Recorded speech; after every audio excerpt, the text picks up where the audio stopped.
A intensificação da pecuária é fundamental para o consumidor, o produtor e o meio ambiente, para produzir mais e utilizar melhor água, solo, luz solar, animais e pastagens. Vale recorrer à produção de feno várias vezes por ano, irrigar o pasto e manter estações de monta. No Mato Grosso, existem exemplos de pecuária produtiva e sustentável, usando estes recursos com respeito ao Código Florestal, cuidados com o bem-estar animal e intensificação da produção. A melhoria genética do rebanho é mais um meio sustentável e eficiente de produzir mais carne por animal em uma área menor. É o caso de animais da raça Nelore 1000, capazes de produzir até 3 arrobas a mais. Comparado às demais raças, esse Nelore bombado tem melhor rendimento por carcaça e maior maciez na carne. A fazenda Entre Rios mantém mais de 1.300 hectares em vegetação nativa e explora cerca de 500 hectares de pastagens, com cerca de 1.000 matrizes, boa parte Nelore 1000. Sua alimentação é complementada por feno de pasto Tifton irrigado durante a seca. Para falar sobre essa pecuária de alta produtividade e da produção de bezerros lá no Araguaia, no programa de hoje, o pesquisador e chefe da Embrapa Territorial, Evaristo de Miranda, conversa com a médica e pecuarista da Fazenda Entre Rios, Carmen Bruder, vice-presidente da Associação dos Fazendeiros do Vale dos Rios Araguaia, Cristalino e das Mortes. Olá, bem-vindos ao Brasil Verde, um programa dedicado à sustentabilidade da agropecuária brasileira. E hoje nós temos uma pessoa muito relevante lá do Mato Grosso, do Vale do Araguaia, uma pecuarista que também é médica e que faz um trabalho impressionante de intensificação da agropecuária, com ganho para o meio ambiente e ganho também para o desenvolvimento sustentável. Bem-vinda, Carmen, ao Brasil Verde. Olá, Evaristo. A você e todos os telespectadores que, como nós, gostam tanto da agropecuária deste país. É um prazer estar aqui, eu agradeço o convite. O prazer é todo nosso.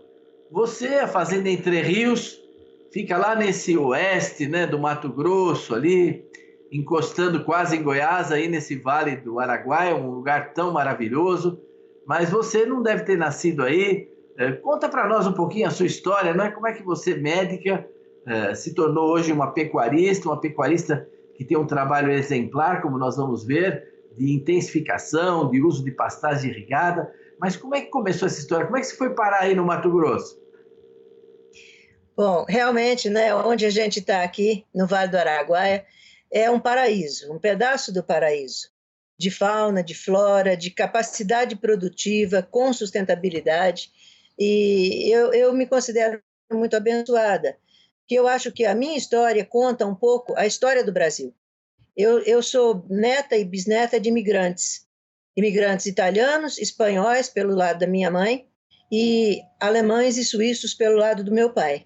Então, toda a colonização do Brasil, toda aquela coisa de falar diversas línguas em casa e os italianos não se entenderem direito com os alemães, e a diferença de religiões, poder ter santo, não poder ter santo em casa, tudo isso eu vivi, mas sempre com duas características que unia a todas essas raças.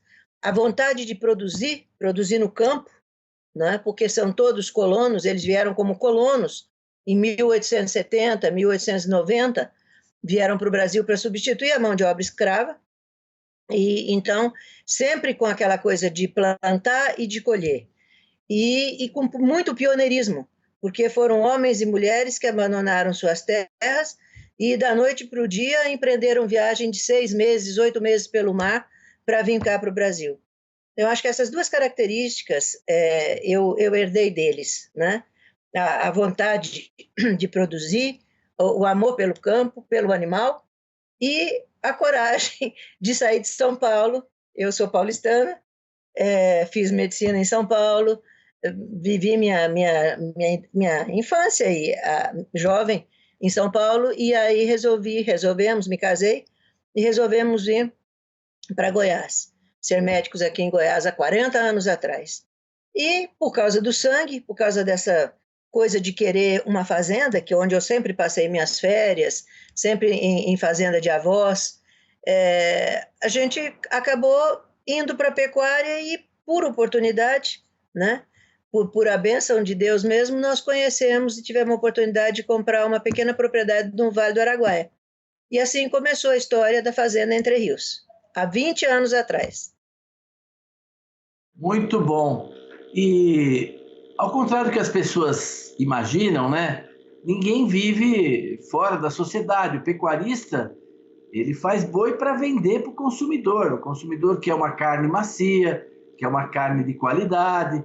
Hoje não é como antigamente, você deixava um boi 5, 6 anos, depois ia matar o boi e essa carne acabava tendo algum destino. Não.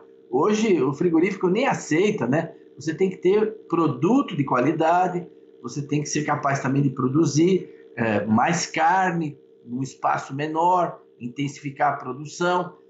E hoje, o caso da Fazenda Entre Rios é exemplar, né? Se nós tivéssemos muitas fazendas como essa no Brasil, a gente produziria muito mais carne, né, num lugar menor. Como foi que você foi intensificando? Explica para as pessoas que estão nos ouvindo, assim, que às vezes não conhecem bem a pecuária, né? Como é a sua atuação? O que você faz aí na fazenda? Né? Quantas cabeças de gado você tem? Como é que você cria eles? E por que você tem essa fama de ser muito sustentável? Bom, nós começamos com um pequeno rebanho. Nós começamos com muita dificuldade, porque quando a gente comprou a fazenda, lá não tinha um fio de arame e um fio de capim. Então, nós empreendemos um desafio. Nós estávamos numa região em que a gente ficava até 4 meses sem conseguir chegar na fazenda, porque nós tínhamos, para chegar na fazenda, ou nós passávamos pela ponte do Araguaia ou pela ponte do Rio das Mortes. Quando chovia, as balsas paravam pelas balsas, as balsas paravam de trafegar e a gente ficava sem ir. Boa parte a gente acabava de chegar aos 13 quilômetros da fazenda, até a fazenda, de carroça. Andávamos 15 quilômetros porque o carro ficava para trás. Então foi muito difícil o começo, nós levamos praticamente 12 anos para conseguir colocar um rebanho, um pequeno rebanho dentro dessas terras. Porque se você tinha que fazer cerca, enfim, toda aquela trabalheira para conseguir colocar essa fazenda em condição de receber as suas primeiras 180 matrizes. Pequenas, porque a condição que nós tínhamos nos permitia comprar apenas bezerras. Então, nós compramos bezerras, recriamos essas bezerras até chegarem no ponto de parição, que naquela época, né, uma vaca ia parir aí com seus 36, ia emprenhar com seus 36 meses, 30, 32, 36, até 40, 42 meses a gente conseguia emprenhar as nossas vacas com touros. Então, assim nós começamos. E quando você é pecuarista, Evaristo, a relação nossa com o animal é muito intensa, né? Em que pese a gente está numa atividade em que produz carne, né? Para que todos possamos nos alimentar, mas a nossa relação com o animal é muito intensa. A gente quer o bem-estar dele, a gente quer que ele esteja bem, não quer ver doente. Quando ele quebra uma perna, quando ele machuca no curral, dói, né? Então a gente tem que lidar com muito carinho. E aí nós fomos vendo que demorava demais até você conseguir fazer com que aquela bezerrinha se tornasse uma novilha, transformasse numa vaca, tivesse a cobertura com o touro, e aí esperar por esse animal, esse bebezinho, bezerrinho, né? Esperar por ele. Aí um nascia em janeiro, outro nascia em fevereiro, outro nascia em abril. Você ficava com a fazenda cheia de bezerrinhos, tinha que tomar conta deles, porque o bezerro é frágil, você tem que cuidar, você tem que cuidar quando nasce, você tem que cuidar do umbigo, você tem que vacinar, você tem que ver que ele esteja mamando. Se ele não estiver mamando, você tem que trazer uma vaca Nelore, que é uma vaca que não é muito mansa. Você tem que pôr ele para mamar, né? Então, isso dava um trabalho e não otimizava a produção da fazenda, nem para a fazenda e nem para os animais. Aí nós começamos a participar de associações. A primeira associação que eu entrei foi o Núcleo Feminino de Pecuária Goiana, que na verdade é do Centro-Oeste, com quem eu fui aprendendo muitas coisas, trocando informações com as mulheres, que também são pecuaristas, como é que faz, e tendo cursos e me informando. E aí a gente foi tecnificando a nossa propriedade, aos poucos, né? Hoje nós temos um rebanho de perto de 700 matrizes e fazemos muita. É tão diferente que se eu chegasse na minha fazenda há 5 anos atrás e chegar hoje, eu não diria que é a mesma fazenda, né?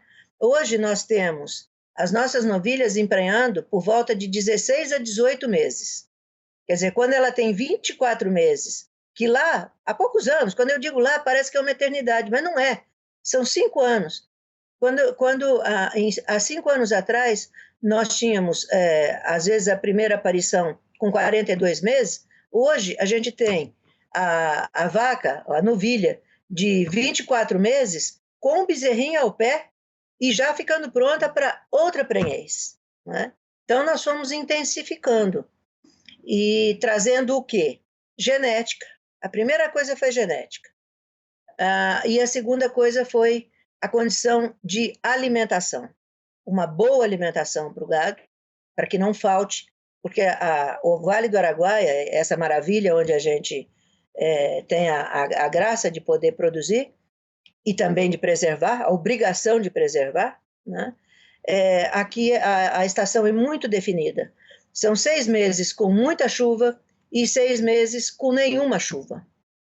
Então, o que você faz? Como é que você alimenta esse rebanho quando não chove? Esse era um desafio enorme. Não tem pasto. Então, nós tivemos que trazer outra técnica, né? E optamos por trazer o feno, né? Para que você tenha... Nós colhemos no tempo que chove, produzimos, guardamos nos barracões os fardos de feno, e quando chega o tempo de seca, quando o pasto acaba, de fato, 2, 3 meses depois de iniciar a seca, nós entramos com o feno. Então, a diferença é tão grande, mas tão grande, que você veja, e aí as coisas vão melhorando. Primeiro, nós pusemos genética, trouxemos touros de linhagem muito boa para esse gado, para essas vacas. Depois ir mais ou menos junto, né? As coisas vão acontecendo assim, como numa escadinha. Aí nós implementamos pasto, capim, conseguimos achar capins que se adaptam muito à nossa região aqui do Vale do Araguaia, inclusive um pânico, né? Um pânico que é o miage, que é um capim novo, um capim que deve revolucionar também a pecuária dessa região aqui. Aí introduzimos o capim, introduzimos o feno, introduzimos o touro, e as coisas foram acontecendo. E aí entramos com a inseminação artificial em tempo fixo, que visava o quê? Visava poder fazer com que o nosso gado, todas as nossas novilhas e vacas, emprenhassem mais ou menos juntas e parissem juntas, porque isso facilita demais o manejo da fazenda. Ao invés de a gente ter aquele bezerro que nasce em janeiro, fevereiro, março, abril, maio, dezembro, não, vocês têm bezerros que nascem em agosto, setembro, outubro, novembro. E ali você pode colocar a sua mão de obra para cuidar com muito carinho deles. Porque não é fácil, a pecuária não é você pegar uma vaca e deixá-la no campo lá para ela parir e não olhar mais, né? Na época de parição, os capatazes, os peões, os vaqueiros, eles vão 3, 4 vezes ao dia no pasto, olham todo o gado, se está bem, se não tem nenhuma vaca que não está conseguindo parir, que precisa ser ajudada. Então, é quase que um trabalho diuturno, né? E assim nós fomos implementando a nossa... Pois é, Carmen, você descreveu muito bem, né, como você passou de um sistema extensivo, que é um sistema de desgastar a natureza, não é? De desperdício de fotossíntese, desperdício de vegetação, onde o animal sofre, não tem bem-estar, é picado por cobra, come planta venenosa, enfrenta um monte de problema, né? Os bezerros, tudo isso. Quer dizer, a sustentabilidade, não é? ela traz bem-estar animal, você colocou muito claro. A primeira coisa para o animal ter bem-estar é comer, né? Se o animal passar fome, você fala o problema do semiárido brasileiro, o gado, o bem-estar animal, bom, precisa comer, né? Precisa estar protegido de doença, precisa estar bem cuidado.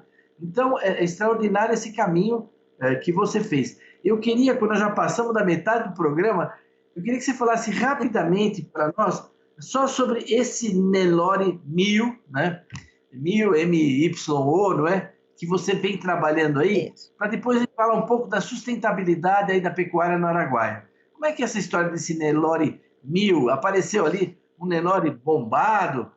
Como é que é isso daí? Ele é mais gordinho que os outros? Ele produz mais arroba? Conta um pouco para o pessoal que genética é essa. O Nelore 1000, nós somos pioneiros do Nelore 1000 no Mato Grosso, mas o Nelore 1000 ele é novo também, né?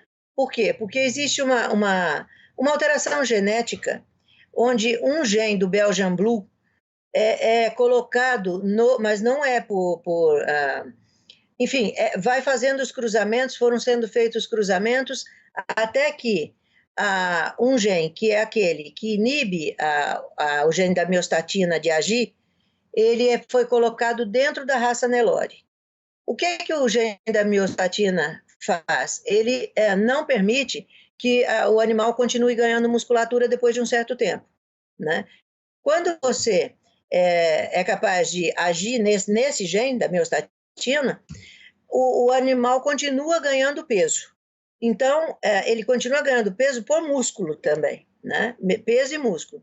Então, você leva um animal para o abate muito mais cedo, você leva um animal, em média, 3 arrobas mais pesado, né? Com aproveitamento de carcaça muito melhor. Ele é, como você bem disse, ele é bombado. Quando você olha o bezerrinho, e desde o bezerrinho, quando você olha o bezerrinho 1000 no pasto, os peões já falam, ó, o 1000, aquele é 1000, porque ele é de academia, ele é um bezerrinho de academia. Para a gente ter uma noção, é só você olhar essas pessoas que praticam academia com muita frequência, né? Muito musculosos, pescoço, músculo, a anca é dupla, né? De dupla musculatura. Então, isso ajudou muito também, porque hoje nós somos uma fazenda exclusivamente de cria. Então, nós criamos e seguramos as fêmeas que fazem parte do plantel e somos vendedores de bezerro. Mas nós acompanhamos os nossos bezerros para os nossos fornecedores e estão sendo abatidos, os Nelores 1000 estão sendo abatidos hoje na casa de 20 meses com 21 arrobas, às vezes até antes um pouco. Então, realmente, e dando um aproveitamento muito grande de carcaça, né? Agora, como é que nós conhecemos? Pela internet. Achamos aquele bichinho bombado lá e fomos atrás.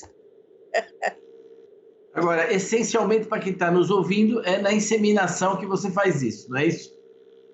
É só pela inseminação. Agora que estão começando a ter touros 1000 à disposição, porque não tinha, eram muito poucos os touros e a gente tinha que comprar o sêmen. Esse sêmen vinha lá da Europa? Onde é que ele vinha? Não, esse sêmen vinha aí de São Paulo, de Araçatuba. O idealizador do Nelore 1000, que chama-se Rodrigo Alonso, ele é de Araçatuba, ele é pesquisador, é ligado à Unesp, então também é uma pessoa muito comprometida com colocar sustentabilidade na pecuária, né? E tecnificação na pecuária. Então, assim, eu digo muito, sabe, Evaristo, eu acho que a gente explica as coisas da vida pelas bênçãos de Deus mesmo. Como é que a gente chegou em determinados lugares? Não sei. Você vai chegando, de repente um amigo fala, uma coincidência aqui, um conhecimento ali, né? E você vai abrindo seus horizontes e melhorando a qualidade daquilo que você faz. Claro. Né? Isso quando a gente vai no bom sentido, né? Isso é que nem a água de um regato, né? Ela vai sempre descendo no bom sentido, né? E vai agregando coisa, vai levando, vai crescendo. Agora, é claro, se ela quiser começar a querer subir o morro, aí não vai dar certo, né?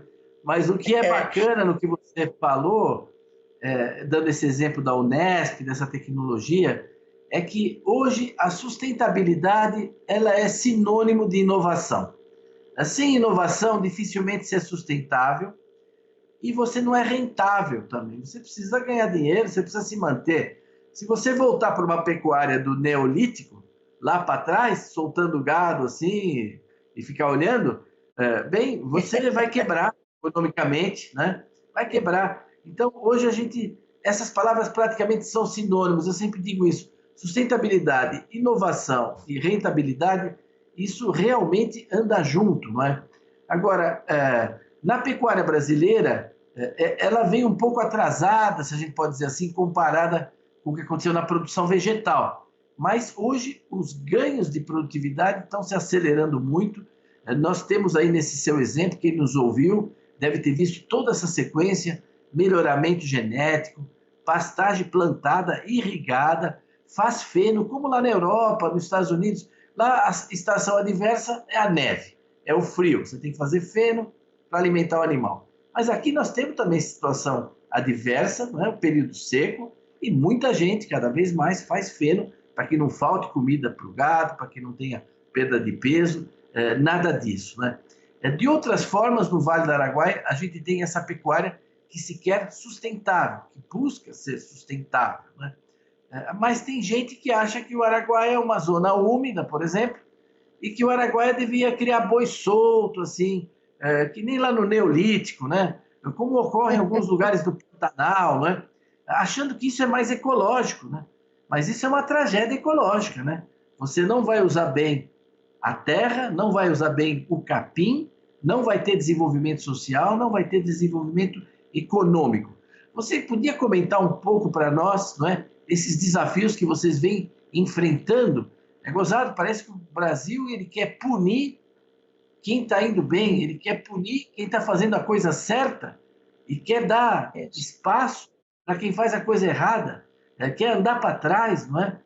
Conta um pouco para nós esses desafios da pecuária sustentável aí no Araguaia. Nós temos mais uns 5 minutos aí de programa, mas era importante, nessa parte final, você abordar esse desafio.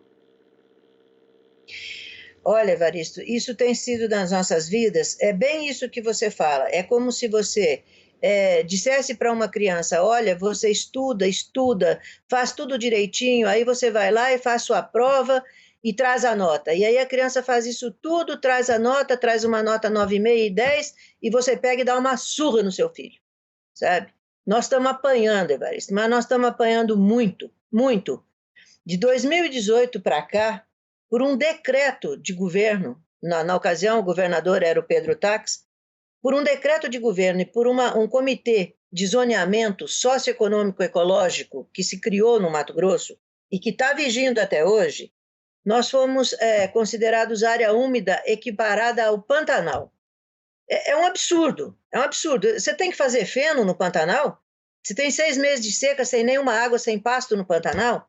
Mas quiseram nos considerar assim. E nós vivemos hoje numa situação de uma insegurança jurídica cuja luta que nós temos empreendido é tão árdua que se a gente não tivesse essa pedra no sapato, nós já estaríamos muito para além de onde nós estamos hoje.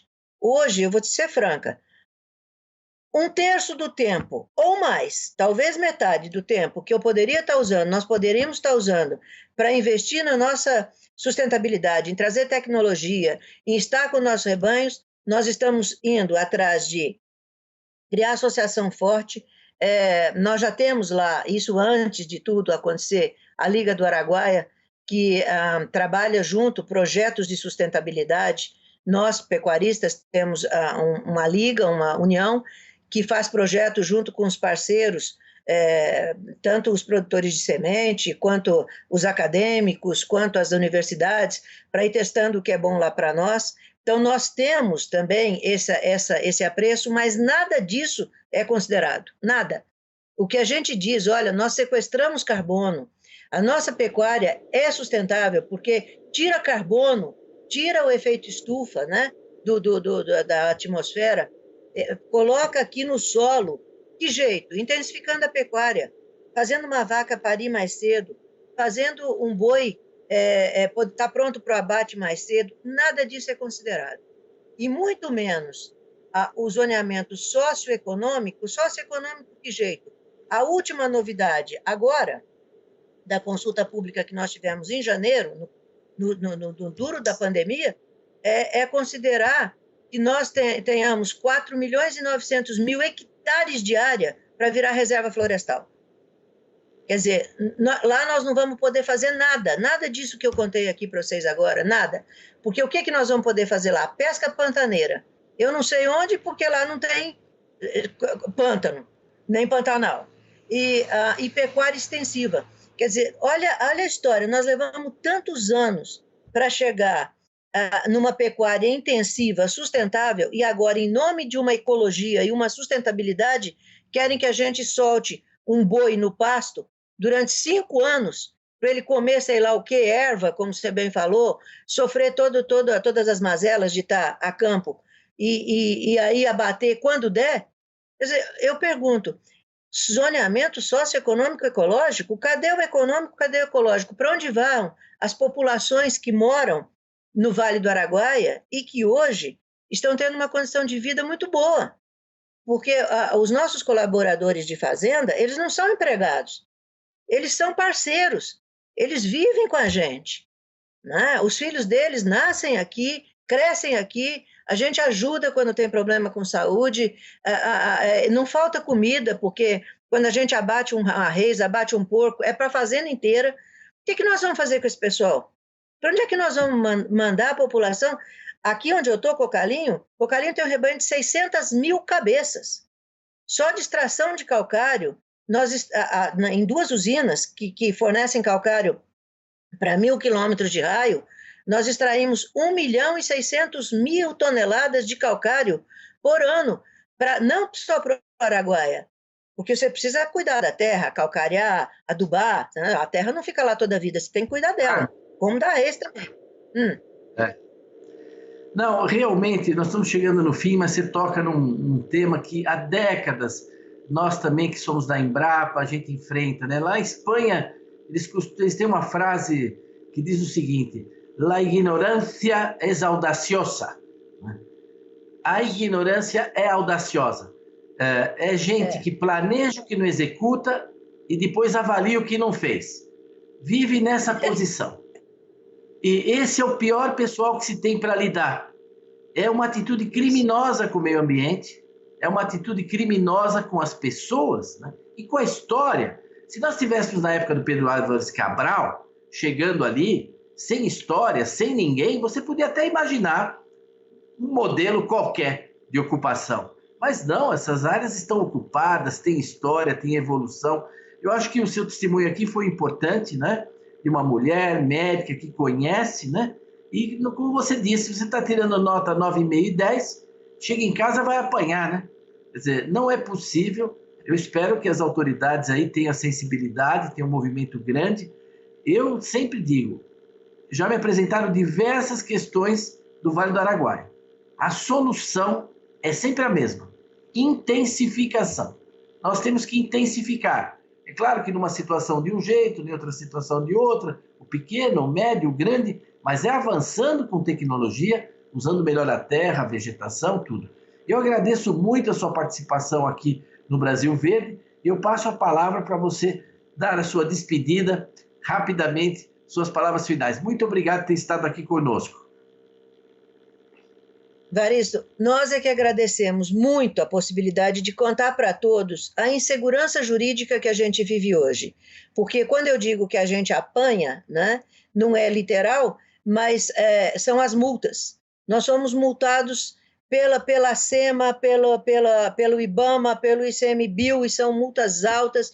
Então, você tem que tirar investimento que você estava pondo no seu rebanho para tecnificar, para intensificar, para pagar multa, você tem que pagar advogado, você tem que ir lá e dizer, pelo amor de Deus, me deixa produzir, vai lá e olha. Na nossa fazenda tem muito mais cervo hoje do que tinha antes, tem tuiuiu, porque você também alimenta eles. Os cervos comem sal junto com os animais, né? Então, eu quero agradecer a possibilidade de estar aqui e pedir a todos e que possam se sensibilizar com isso, Peçam aos nossos políticos, peçam às nossas autoridades. Isso que você bem disse, Evaristo. Vamos agir em nome da sabedoria, pelo amor de Deus, não em nome da ignorância. Vamos testar, então. Ninguém está querendo destruir nada, nós estamos querendo preservar. E nós estamos num paraíso, nós estamos num berçário de fauna e de flora. E nós vamos tomar conta dele como nós tomamos conta dos nossos bezerros. Deixa a gente fazer com carinho e bem feito. Né? E te agradeço demais a oportunidade. Olha, continuem firme aí, perseverem, a perseverança é fundamental. Agradeço a todos aí que nos assistiram e convido vocês a estarem de novo aqui conosco no Brasil Verde a semana que vem. Até lá!